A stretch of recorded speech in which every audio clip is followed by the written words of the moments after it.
L'amour inébranlable d'un père. Malgré l'abandon qu'il a vécu, mon père ne nous a jamais tourné le dos.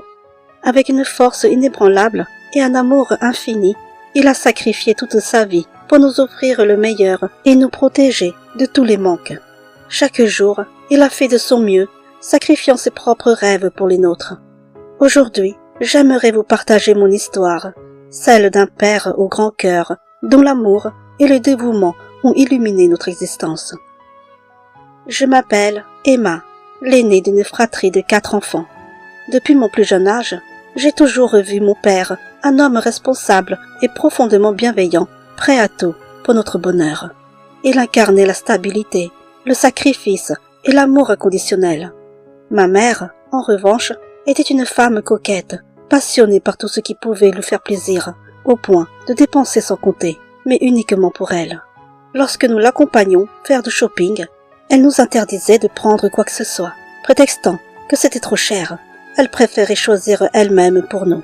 Pourtant, lorsqu'il s'agissait d'elle, le prix ne semblait jamais être un obstacle. Elle se faisait plaisir sans jamais penser à nous, ni à mon père. Lui, au contraire, lorsqu'il nous emmenait faire les courses, il nous laissait choisir ce qui nous faisait envie, dans la limite du raisonnable. Les années passant, les tensions grandissaient. Mon père, seul à supporter les charges de la maison, tentait, tant bien que mal, d'économiser pour notre avenir. Mais avec les dépenses incessantes de ma mère, mettre de l'argent de côté relevait du miracle. Il lui reprochait souvent son insouciance, l'implorant de penser à nous, leurs enfants, à notre futur, à nos études. Mais ces discussions se terminaient toujours de la même façon, en dispute, en incompréhension et en sacrifice, toujours plus lourd pour mon père. Ce soir-là, après une nouvelle dispute, ma mère s'était enfermée dans sa chambre. Inquiète, je suis allée la voir, espérant la réconforter, mais au lieu de cela, ces mots m'ont bouleversée. « Écoute, Emma, ton père me reproche sans cesse mes dépenses, mais il ne me comprend pas. Toute mon enfance, j'ai vécu dans la misère, privée de tout ce qui me faisait envie. Aujourd'hui, j'ai enfin un peu d'argent, et je veux me faire plaisir. Je ne supporte plus ses reproches. Je pense à le quitter, car je veux être libre de vivre et de dépenser comme je l'entends. » Son regard était dur, mais ses paroles l'étaient encore plus. Mon cœur s'est serré. L'idée que mes parents puissent divorcer me terrifiait. Alors, paniquée, je suis allée voir mon père pour lui répéter ce que ma mère venait de me confier. Il m'a alors regardé, le visage empreint d'une tristesse profonde. « Emma, ta mère n'est pas quelqu'un de réfléchi. Nous croulons sous les factures, et elle refuse de l'admettre. Tu es l'aîné. Tu as 13 ans maintenant. Essaie de lui faire entendre raison. Si un jour, je ne peux plus travailler, ou s'il m'arrive quelque chose, vous risquerez de vivre dans la misère. C'est maintenant qu'il faut économiser, tant que je suis encore là et en bonne santé. Je sais que tout cela te pèse, mais laisse ta mère se calmer. Je ne veux pas que nos problèmes d'adultes pèsent sur vous. Je veux vous protéger, pas vous attrister. » Ces paroles résonnaient en moi. Tout ce qu'il disait était vrai, et au fond de moi, je savais qu'il ne cherchait qu'à assurer notre avenir. D'un pas hésitant, je suis retournée voir ma mère, espérant la raisonner. « Maman, j'ai parlé à papa, et je pense qu'il a raison. Tu dépenses beaucoup trop pour toi, alors que papa ne s'achète jamais rien. Tout son argent, il le consacre à la famille. Tu devrais peut-être l'écouter un peu. » Mais au lieu de m'écouter, ma mère s'est emportée. Son regard s'est durci, sa voix s'est élevée, et ses mots m'ont transpercé en plein cœur. « Alors c'est comme ça, tu prends le parti de ton père. Qui t'a mise au monde, Emma? Moi ou lui? C'est lui que tu aimes le plus, c'est ça? » Ce soir-là, ces paroles m'ont blessée plus que je ne pouvais l'exprimer. Depuis ce jour, quelque chose a changé entre nous. Elle a commencé à me rejeter, à m'ignorer. Quand elle partait faire du shopping, elle achetait pour mes sœurs et mon frère, mais plus rien pour moi. Son regard, autrefois tendre, était devenu froid. Son amour, je ne le ressentais plus. Et dans mon propre foyer, je me suis sentie seule, comme jamais auparavant. Voyant la situation devenir de plus en plus injuste, mon père a fini par confronter ma mère. Sa voix était douce, mais empreinte d'incompréhension et de tristesse. Chérie, nous avons 4 enfants. Pourquoi n'achètes-tu que pour les 3 plus jeunes, et jamais pour Emma? Mais ma mère, au lieu de se remettre en question, a simplement haussé les épaules et répondu avec froideur. Emma te préfère. Elle prend toujours ton parti, alors qu'elle s'adresse à toi pour ce qu'elle veut. Les plus jeunes, eux, m'écoutent et ne me font pas la morale comme elle ose le faire. Ces mots m'ont transpercé. J'avais essayé de lui parler avec le cœur, mais en retour, elle m'avait rejeté comme si je n'étais plus sa fille. Mes larmes coulaient silencieusement sur mes joues, et mon père, voyant ma détresse, m'a prise dans ses bras, murmurant avec tendresse. Ne pleure pas, Emma. Ta mère est juste en colère. C'est pour ça qu'elle dit ça. Ne lui en veux pas. Tu restes sa fille. Jamais elle ne pourra te détester.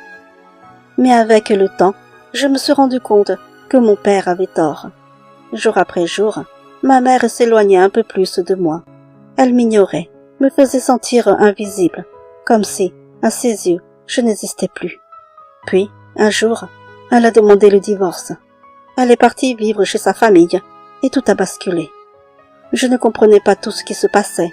Mon père faisait des allers-retours, essayant de la convaincre de revenir, mais au bout de plusieurs tentatives, il a dû se résoudre à accepter son choix. Un soir, il s'est assis avec nous et nous a expliqué, la voix serrée. Votre mère a décidé de partir. Mais ne vous inquiétez pas. Vous resterez tous avec moi. Nous étions 4, 3 filles et un garçon. Et pourtant, elle ne voulait garder aucun de nous. Nous étions ses enfants. Comment pouvait-elle nous abandonner ainsi? Ce n'est que bien plus tard que j'ai découvert la vérité. Lors du divorce, ma mère avait accusé mon père de nous avoir monté contre elle. Elle disait qu'elle ne nous supportait plus, que nous étions une gêne dans sa vie. Ce jour-là, nous avons tous éclaté en sanglots, mais notre père, fidèle à lui-même, nous a pris un par un dans ses bras, sa chaleur nous enveloppant comme un rempart contre la douleur. Ne pleurez pas. Votre mère n'est pas comme les autres mères. Elle ne pense pas à vous comme elle le devrait. Mais moi, je suis votre père. Je vous promets que je serai toujours là, que je ne me remarierai pas, et je m'occuperai de vous jusqu'à ce que vous soyez grand. Après le divorce, ma mère nous a complètement effacés de sa vie. Plus un appel, plus une visite. Elle était partie, comme si nous n'avions jamais existé. Des mois plus tard, elle est finalement revenue. Nous étions fous de joie, pensant qu'elle voulait renouer avec nous. Mais ce n'était qu'une illusion. Elle était là uniquement pour nous annoncer qu'elle allait se remarier et qu'elle suivrait son mari dans une autre région. Nos cœurs se sont brisés une nouvelle fois. Les larmes aux yeux, ma petite sœur lui a demandé d'une voix tremblante. « Maman, est-ce que tu nous aimes encore ?» Mais elle n'a pas répondu comme nous l'espérions. Pas d'étreinte, pas de mots réconfortants, juste une phrase froide et détachée. « Vous êtes trop jeune pour comprendre. » Puis, elle est partie, sans un regard en arrière, et ce jour-là, nous avons compris que nous ne la reverrions plus. Mon père travaillait sans relâche, sacrifiant son temps et son énergie pour nous offrir une vie digne. Il ne comptait ni les heures, ni la fatigue, acceptant même de faire des heures supplémentaires pour subvenir à nos besoins. Un soir, il m'a regardé avec douceur, mais aussi avec un poids visible sur ses épaules, et il m'a confié. « Emma, j'ai trouvé un deuxième travail à temps partiel le week-end. Comme tu es l'aînée, je vais avoir besoin de toi pour veiller sur ton frère et tes sœurs et t'occuper de la maison. Je n'ai pas le choix. Je dois prendre ce travail en plus pour mettre un peu d'argent de côté pour notre avenir. » J'ai senti mon cœur se serrer. Mon père, déjà épuisé par ses longues journées, venait de se priver du seul répit qui lui restait. Désormais, il n'aurait plus un seul jour de repos. Je le voyais s'affaiblir chaque jour, son visage marqué par la fatigue, mais jamais il ne se plaignait. Il restait debout, fort pour nous. Chaque soir, malgré l'épuisement, il nous souriait, comme si tout allait bien. Mais je savais qu'il se battait silencieusement pour nous, pour que nous ne manquions de rien. Alors, pour alléger la charge, j'ai pris mes frères et sœurs à part et leur ai dit avec sérieux. « Vous voyez bien à quel point papa est fatigué. Il travaille dur pour nous 4. Nous devons l'aider. Je ne peux pas tout faire seul. J'ai aussi mes devoirs. Alors, nous allons nous répartir les tâches. Ensemble, nous devons faire en sorte que papa n'ait plus à se soucier de la maison en rentrant. » Ils ont tous hoché la tête, et dès lors, nous avons pris en main les tâches ménagères. Chaque jour, nous faisions tout pour lui faciliter la vie, espérant, à notre petite échelle, alléger un peu son fardeau. Bien qu'il soit un homme, mon père semblait tout savoir. Il m'apprenait à cuisiner, à faire la lessive, à plier et ranger le linge avec soin. Il ne voulait pas seulement nous élever, il voulait nous préparer à la vie. Il était bien plus qu'un père. Il était aussi une mère, un guide, un pilier inébranlable dans notre existence. Après 5 années, nous avons grandi, mûri, mais mon père était toujours célibataire, travaillant jour et nuit pour nous, portant à lui seul le poids de notre famille, sans jamais flancher. Le jour où j'ai présenté mon premier petit ami à mon père, il l'a accueilli avec bienveillance, mais aussi avec une gravité protectrice. Son regard perçant semblait sonder le cœur du jeune homme, cherchant à s'assurer qu'il méritait sa fille. Puis, d'une voix ferme et empreinte d'amour, il lui a dit « Ma fille n'a pas de mère. Elle a grandi avec un manque, une absence qui a laissé des cicatrices. Elle a besoin d'un amour sincère et profond. Si tu veux rester avec elle, alors tu devras lui donner beaucoup d'amour. Si tu ne veux pas le faire, alors ne lui fais pas perdre son temps et ne reste pas avec elle. » Ces mots m'ont touché en plein cœur. Mon père ne cherchait pas à me contrôler, il voulait simplement me protéger, comme il avait toujours fait. Nos amis et nos proches, en venant chez nous, étaient souvent surpris par la place qu'il occupait dans notre vie. Ils nous demandaient, intrigués, « Pourquoi votre père ne s'est-il jamais remarié ?» À chaque fois, je leur répondais avec sincérité. « Notre père refuse de se remarier. Il dit qu'il ne veut pas prendre le risque qu'une belle mère entre dans nos vies sans réellement nous aimer.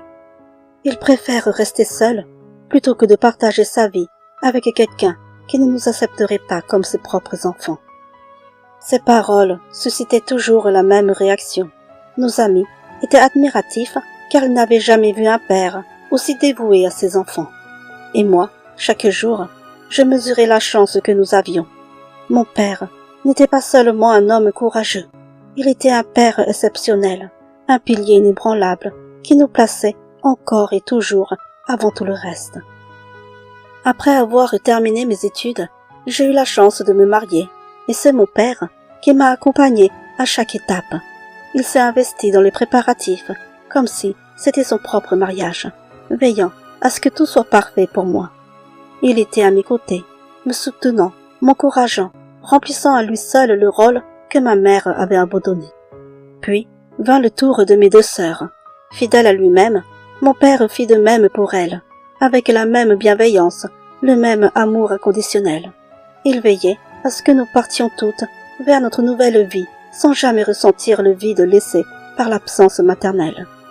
Bientôt, il ne restait plus que notre petit frère, encore plongé dans ses études. Il était le dernier à vivre auprès de notre père, le seul qui lui tenait encore compagnie dans cette maison qui peu à peu se vidait de ses rires et de sa chaleur. C'est alors que mon père commença à tomber malade. Inquiète, j'ai rassemblé mes sœurs et mon frère et leur ai dit avec gravité. « Papa a toujours tout fait pour nous. Il est resté seul depuis le départ de maman. Il ne s'est jamais plaint, mais nous savons qu'au fond, il a dû se sentir terriblement seul. Aujourd'hui, c'est à notre tour de prendre soin de lui. Nous devons être là pour lui, comme il a été pour nous. » Ainsi, chaque week-end, nous faisions en sorte qu'il ne passe pas un seul jour dans la solitude. Soit nous lui rendions visite, soit nous l'emmenions chez l'une de nous pour qu'il passe du temps entouré de ceux qu'il aimait tant. Tout ce qu'il désirait, nous le lui offrions avec joie, comme une infime façon de lui rendre tout ce qu'il nous avait donné. Un jour, alors que nous étions seuls, ses mains fatiguées serrèrent les miennes. et dans son regard, j'ai vu une douleur profonde, bien plus grande que je ne l'imaginais. Emma, tu es l'aînée. Alors je veux te confier quelque chose. Je connais mon corps et je sens qu'il s'affaiblit de jour en jour. Je crois que ce sera bientôt mon heure. Ces mots furent comme un coup de poignard. Mon cœur s'est serré et mes larmes ont coulé malgré moi. Papa, ne dis pas ça. Tu es fort, tu vivras encore longtemps avec nous. Et puis, pourquoi rester seul? Pourquoi ne pas te remarier? Trouve une femme pour être tes côtés. Tu mérites aussi d'être heureux. Il a esquissé un sourire triste avant de secouer doucement la tête. Emma, vous êtes ma seule famille.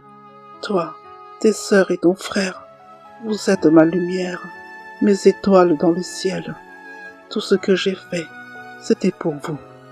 Aujourd'hui, vous avez toutes votre propre foyer, mais il reste encore ton frère. Si je ne suis plus là, promets-moi que le jour de son mariage, tu l'aideras, que tu seras là pour lui, comme je l'ai été pour toi et tes sœurs. Il marqua une pause, puis ajouta. J'ai mis de l'argent de côté pour lui. Quand ce jour reviendra, je veux que ce soit toi qui le lui donne en mon nom. Je l'ai enlacé avec tendresse et le cœur serré, j'ai promis. Ne t'inquiète pas, papa. Si tu as besoin de quoi que ce soit, nous serons toujours là pour toi.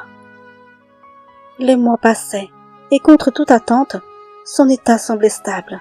Nous étions rassurés, soulagés, croyant naïvement qu'il irait mieux. Mais nous ignorions à quel point il se battait en silence. Mon père faisait semblant d'être en forme devant nous, cachant sa souffrance pour ne pas nous inquiéter. À chaque visite, il souriait et nous répétait avec douceur. « Ne vous inquiétez pas, je vais mieux.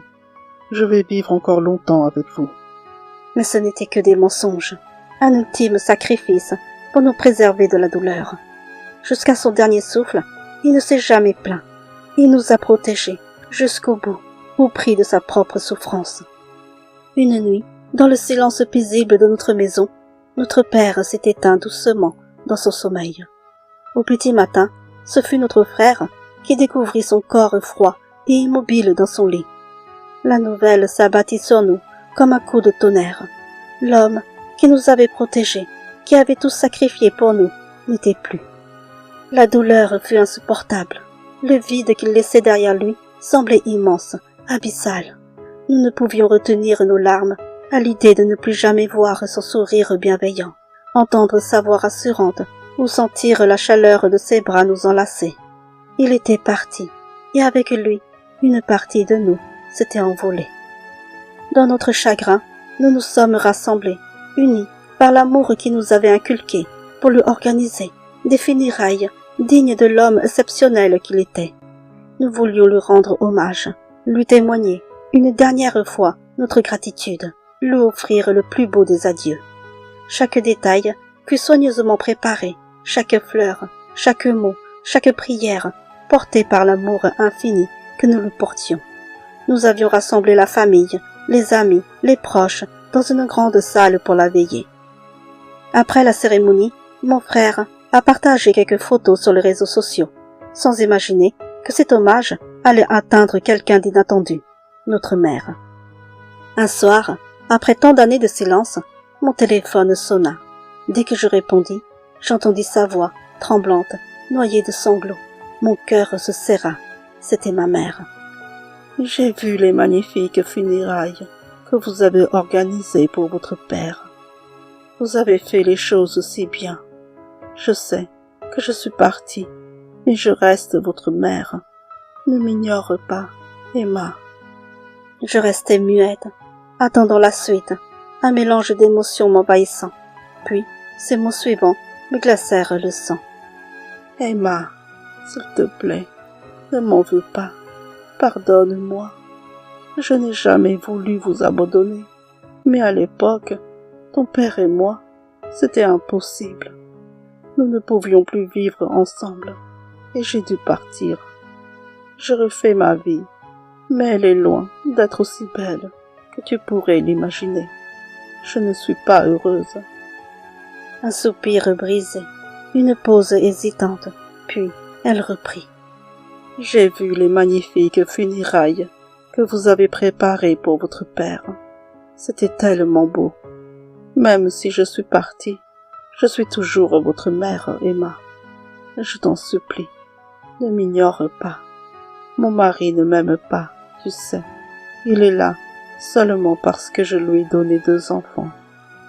Et je sais qu'un jour, quand je ne serai plus là, il ne fera rien pour mes funérailles. C'est pourquoi j'espère que toi, tes sœurs et ton frère, vous organiserez pour moi d'aussi belles funérailles que celles de votre père. Un long frisson parcourut alors mon corps. Je pris une profonde inspiration avant de lui répondre d'une voix tremblante mais ferme. Maman, je veux que tu saches une chose. Papa nous a tous aimés. Il est resté à nos côtés. Il a veillé sur nous. Il s'est sacrifié sans jamais se plaindre, sans jamais se remarier, alors qu'il aurait pu. Il a travaillé dur pour nous offrir une belle vie. Et c'est grâce à lui que nous sommes devenus ce que nous sommes aujourd'hui. Il méritait ses funérailles, maman, parce qu'il était là pour nous. Mais toi, où étais-tu quand nous avions besoin de toi? Où étais-tu quand nous pleurions ton absence? Tu es partie, maman. Tu as refait ta vie et tu ne t'es jamais retournée vers nous. Alors non, je ne peux pas te promettre que nous t'offrirons d'aussi belles funérailles que papa. Nous ferons seulement ce que nous pourrons. Soudain, sa voix explosa, tremblante de colère. Tu es comme ton père. Tu l'as toujours préféré à moi. Tu ne m'as jamais aimé comme lui. Tu m'as toujours jugé. Et sans attendre, elle me raccrocha au nez. Je restai là, le téléphone encore collé à mon oreille, fixant le vide. Mais cette fois, je ne pleurais pas. Peut-être parce qu'au fond, je savais que ma mère ne changerait jamais. Elle n'était pas revenue pour nous, seulement pour elle-même. Aujourd'hui encore, ma mère appelle de temps en temps l'une de mes sœurs, mais toujours pour se plaindre de sa vie, jamais pour prendre de nos nouvelles ou nous demander comment nous allons. Son absence a laissé une marque en nous, mais c'est la présence de notre Père qui a forgé les personnes que nous sommes devenues. Je n'éprouve aucun regret pour les mots durs que j'ai adressés à ma mère ce jour-là. Ce n'était pas de la colère, ni de mépris, mais la simple vérité. Mon Père est celui qui s'est toujours soucié de nous, qui nous a aimés sans condition, sans jamais fléchir. Si un jour ma mère entend cette histoire, j'aimerais lui dire ceci. Maman, ne m'en veux pas. Je ne fais que raconter ce que nous avons vécu. Quoi qu'il en soit, tu restes notre seule mère. Je sais que depuis toujours, tu as cru que je prenais parti pour papa. Alors j'ai voulu raconter cette histoire pour que tu comprennes enfin quel homme il était et à quel point il nous a aimés après ton départ. Et à toi, papa, même si tu n'es plus là, j'aimerais te dire ces derniers mots. Tu as été notre pilier, notre guide, notre lumière. Tu nous as donné tout l'amour que tu pouvais, sans rien attendre en retour. Grâce à toi, nous avons grandi avec des valeurs solides, avec la certitude d'avoir été aimés profondément. Tu es celui qui nous a le plus inspirés, notre modèle, notre héros. Merci papa pour tout. Merci d'avoir été un père extraordinaire. Thank you.